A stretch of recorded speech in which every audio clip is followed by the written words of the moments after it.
are grateful to our sponsors, Kelly Stafford with Stafford Tree Service, and also Black Cow Cow Manure. If you need your trees trimmed locally, remember Stafford Tree Service at staffordtreesvc.com. And please visit Black Cow Cow Manure, that's K-O-W. Remember, both of the contact details are in the description below. The most enjoyed vegetable would probably be the tomato. Of course, it's really a fruit that we enjoy. This variety is one called Tough Boy. I'm always looking for varieties that might be tougher because tomatoes can have a lot of problems, especially in Florida where we've got intense heat. You know, in Florida we almost talk about over summering. You know, in the north people talk about overwintering. Down here we can have a tremendous amount of problems with fungal problems and insect problems. On this particular plant, now it looks pretty good, and where we got this particular variety over in Brandon, they were using it as a hedge almost. But you can see it's got some fungal growth in the leaf, and that is a problem. Now, I know you could try maybe the neem oil that says it does good for fungus. It might help. I typically use something like Dithane 45. It has zinc and manganese. Those are both natural elements. You can buy it in most nurseries, garden supply stores. Now you can get other fungicides too. Neutral copper, liquid copper could be used. There are a tremendous amount of different fungicides. I typically like to get more organic fungicides if I can. In Florida, it's almost impossible to grow tomatoes and not have some fungus. We're going to cut off, I've already cleaned the cutter with some alcohol, so we're not going to be the spreader of disease, or some books will describe it as vector. Vector just meaning describing the process of the disease dropping from one to another. Often when raindrops hit these leaves that have these spots on it, if you looked at this with a microscope, you'd see little tiny black dots. Even with a hand lens, a magnifying glass, you'd probably see little tiny spots, which are the spores of the fungus. As that fungus jumps onto the next leaf, the fungus tends to spread. Now we have we've got a lot of different leaves here that have had fungal growth. I'll just stick them out here in the front. But this tomato plant, if it gets too much fungus, it will shut down. Now remember, tomatoes are in the Solanaceae family, and Solanaceae means sun lover. It needs 6 to 8 hours of bright sun a day. I've seen people try to grow these on the north side of their house under dense shade, and you won't get very good results. Why?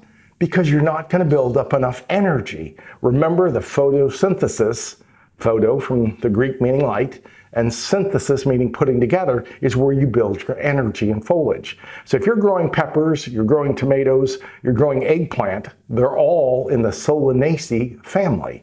They all require 6 to 8 hours of bright sun a day to build all that energy up so we can get these beautiful little tomatoes. Now this tomato will actually get pretty good sized, which is one of the reasons I wanted to try this Tough Boy, because some of the varieties we've grown in the summers before in Florida, when it gets really hot, we normally have to go to the smaller tomatoes, like Everglades, or we go to some of the little cherries, maybe even some of the Romas.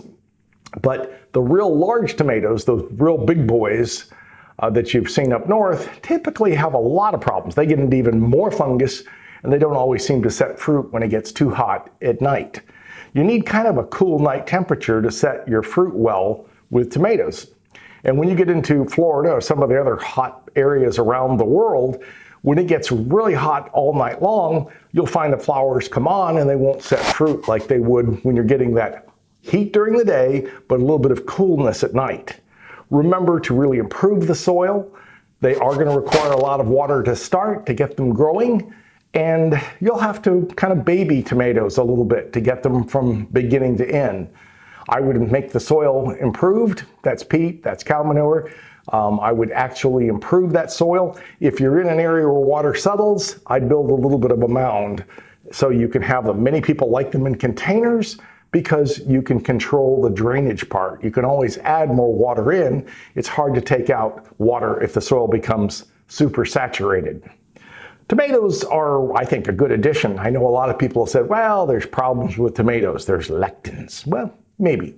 And for some people, maybe that's more of a problem. For the rest of us, try to have a BLT without a tomato. It's not going to do too well. So I'm not so sure you have to throw away all tomatoes. If you're really worried about lectins, take out the seeds, and you can actually peel the skin if lectins are a major problem to you. I think for a lot of folks, it's not a problem, but only your system will know. Remember that if you companion plant, some people say basil does well with them. I would say make sure that you fertilize them on a pretty regular basis. If you use a water soluble, I would do that about every 2 to 3 weeks because this is an annual that will continue to pump out a lot of growth. And because you have a lot of growth, you probably also will have a lot of this fungus spotting which we see on these. I would do some trimming. I would make sure you're out once a week with your trimmers, trimming off all the bad leaves. And if you do that, you'll cut down on some of your problems. You'll also do better if you have good airflow. So don't plant them so tight that air can't get around and through. If you have good airflow, you won't have nearly the problems with some of the fungal problems that will occur on tomatoes. Tomatoes are one of the most popular vegetables or fruit, if you wish, in the world, and I encourage you to grow them. They're high in vitamin C, and they have a lot of anthocyanins and other good things in there that will probably help you stay healthier. For the Ask Mr. Greenthumb gardening segments, I want to thank you for watching.